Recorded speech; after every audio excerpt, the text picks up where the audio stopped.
हाय, आदाब, सलाम, नमस्कार, सत श्री अकाल। मैं रोशन कुशवाहा और आप देख रहे हैं times of Sitamarhi. Times of Sitamarhi में आपका स्वागत है।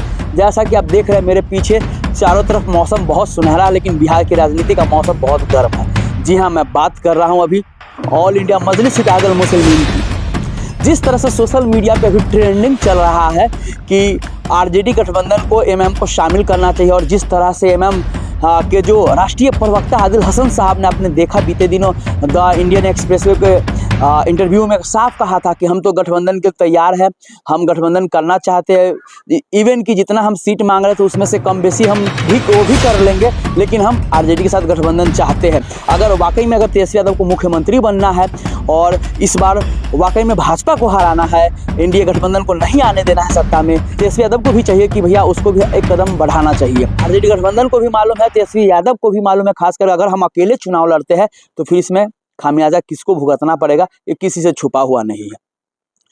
मैं बार बार आपको कहते जा रहा हूँ, सोशल मीडिया पे कुछ भी चलाए, कुछ भी ट्रेंड करे, लेकिन इतना तय है कि आरजेडी ऑल इंडिया मजलिस इत्तेहादुल मुस्लिमीन को अपने गठबंधन में नहीं ले। और फाइनली इंडिया.com के जो ऑनर है वो भी कह दिए है, जी हाँ, तनवीर आजम साहब वो भी कह लिए कि कुछ भी कर ले, आरजेडी महागठबंधन ऑल इंडिया मजलिस इत्तेहादुल मुस्लिमीन को अपने गठबंधन में नहीं लेने वाली है। रीजन तो बहुत सारे हैं। जिस तरह से 18 विधानसभा सीट पे सीमांचल में चुनाव लड़े थे 2020 के विधानसभा चुनाव में, उसमें से 5 विधायक जीत कर आए थे ओवैसी साहब के पार्टी। 6 से सीट थे जहां पे आरजेडी को एमएम की वजह से हारना पड़ा। जो ये आरजेडी का कहना है, तेजस्वी यादव का कहना है कि एमएम की वजह से हमने हारा, और उसके बाद एक सीट यानी सीमांचल में मात्र आरजेडी एक सीट जीती। जी हाँ, तो इस बार साफ कहीं ना कहीं वही खुंदस है तेजस्वी यादव को। तेजस्वी यादव बार बार कई बार इंटरव्यू में कह दिया है, और तेजस्वी यादव बिल्कुल कान में तेल डाल लिए हैं। रीजन ये है कि आरजेडी का भी जो मुस्लिम वोट बैंक है, कांग्रेस का जो आरजेडी गठबंधन में कांग्रेस है उनका भी वोट बैंक है मुस्लिम, उसके बाद सीपीआई एमएल जो भी मतलब उनके साथ गठबंधन है, आरजेडी गठबंधन में उनके मुस्लिम वोट बैंक है मेन। तेजस्वी यादव सोचता है कि अगर हम ऑल इंडिया मजलिस इत्तेहादुल मुस्लिमीन को अपने साथ गठबंधन कर लेते तो उसका भी बेस जो वोट बैंक है वो है मुस्लिम, तो कहीं ना कहीं हमारे में सेंधमारी हो जाएगा, और सारे जो हमारा जो मतलब मुस्लिम वोटर्स है वो चला जाएगा, शिफ्ट हो जाएगा कहाँ पे, एआईएमएम में।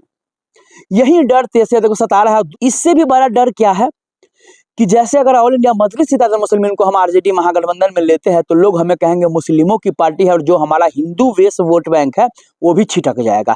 कहीं ना कहीं ये डर तेजस्वी यादव को सबसे ज्यादा सता रहा है, और यही रीजन है किसी भी कीमत पे कुछ भी कर ले, ऑल इंडिया मजलिस इत्तेहादुल मुस्लिमीन को अपने साथ आरजेडी महागठबंधन नहीं लेने वाली है। मैं शुरुआत से कहता आ रहा हूं आपको, क्योंकि जो यहाँ के आरजेडी के जमीनी नेता है वो साफ साफ कह रहे हैं कि जैसे अगर हम मान लीजिए ओवैसी साहब को हम गठबंधन में ले लेंगे तो हमें तो सब मुस्लिम पार्टी का टैग दे देगा, जो हमारा हिंदू वोटर है वो भी छिटक जाएगा। तो ये सच है, और आज यही चीज, जी हाँ, तनवीर आजम साहब भी कह रहे हैं। तो इससे साफ संकेत है, पता चलता है कि भैया तेजस्वी यादव आरजेडी महागठबंधन में एआईएमएम को शामिल नहीं करने जा रही है।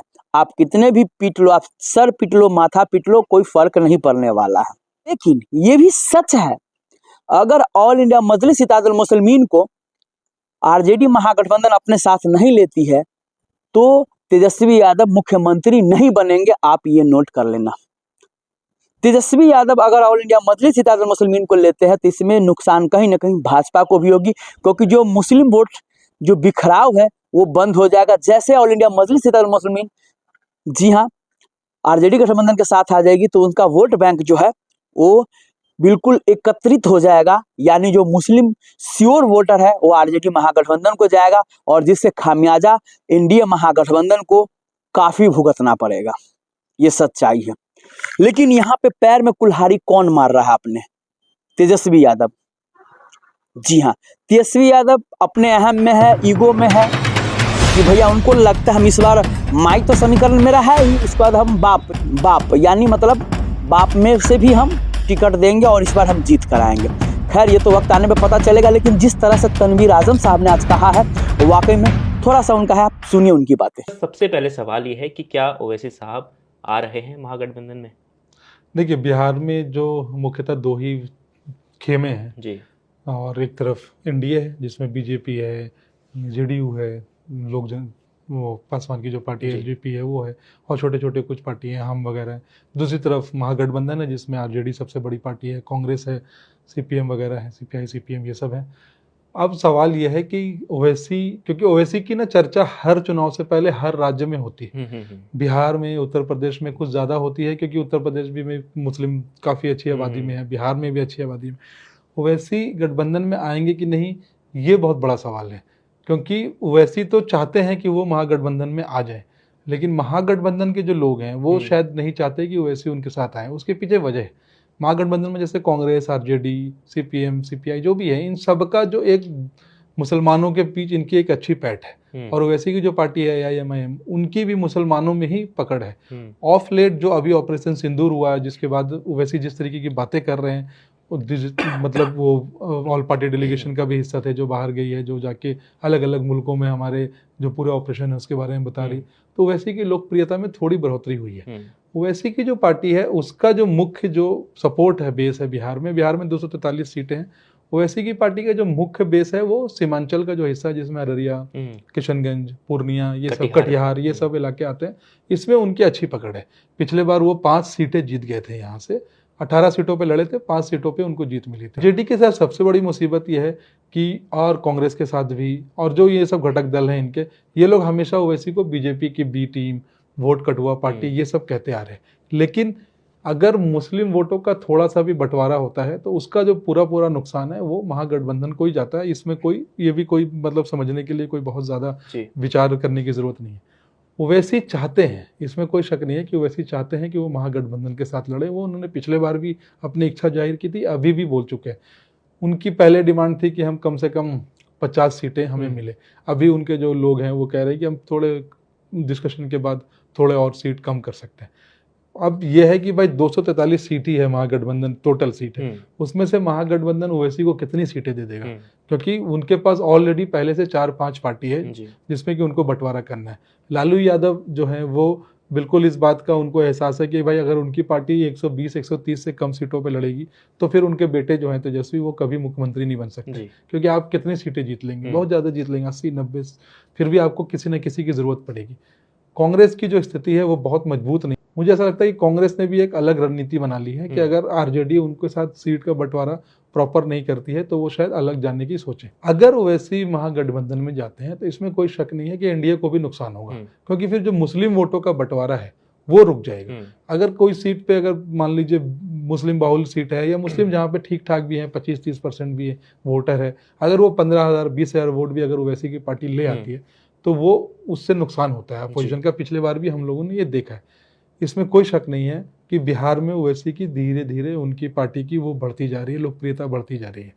इस सबका एहसास तो इन सबको होगा ही होगा, क्योंकि वे पॉलिटिकल पार्टी हैं, वो अपने रिसर्च करती रहती हैं।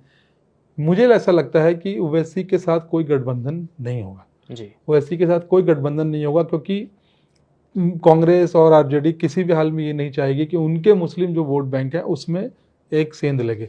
चैलेंज ये है कि जो सीमांचल के पार की सीटें हैं उसमें तो आप ये समझ के मान के चलिए कम से कम 10-15 ऐसी सीटें हैं जिसपे कि मुस्लिम ही डिसाइड करते हैं कि कौन जीतेगा। उन सीटों पे अगर आरजेडी को वो सीटें वापस चाहिए, अभी उनके 4 जो इनके 5 मिले थे उनके 4 हैं, हो सकता है कि इस बार वो सारे हार जाएं, क्योंकि वो वैसे जाएंगे, वो विक्टिम कार्ड भी प्ले कर सकते हैं कि भाई हमारे से जीत के आए थे, इन्होंने बाद में पार्टी बदल दी, पाला बदल दिया। तो वो वोट को कैसे, सेंध को कैसे रोकेगी आरजेडी, कैसे रोकेगी कांग्रेस, ये एक बहुत बड़ा सवाल है। लेकिन मुझे लगता है कि ओवैसी किसी भी हाल में वो अपनी बातें करेंगे, वो बार बार ये बताएंगे लोगों को कि हम तो जुड़ना चाह रहे थे, इन्होंने हमें जोड़ा नहीं, क्योंकि मुस्लिम जो वोट बैंक है उसको लगना चाहिए कि ओवैसी के साथ धोखा हुआ है, उनके साथ नाइंसाफी हुई है, क्योंकि ये राजनीति है, राजनीति परसेप्शन का खेल है। साफ साफ तनवीर आजम साहब ने भी कहा है कि अपना ओपिनियन, अपना व्यक्तिगत, कि भैया कोई भी कीमत पे आरजेडी महागठबंधन ऑल इंडिया मजलिस इत्तेहादुल मुस्लिमीन को नहीं लेने वाली है, ये सच है। विशेष तेजस्वी यादव ऑल इंडिया मजलिस इत्तेहादुल मुस्लिमीन को अपने साथ गठबंधन में नहीं ले रहे, उससे क्या लगता है कि तेजस्वी यादव मुख्यमंत्री बनेंगे या नहीं? सो प्लीज़ आप लोग कमेंट करके जरूर बताइएगा। तब तक के लिए बाय बाय, देखते रहिए टाइम्स ऑफ सीतामढ़ी।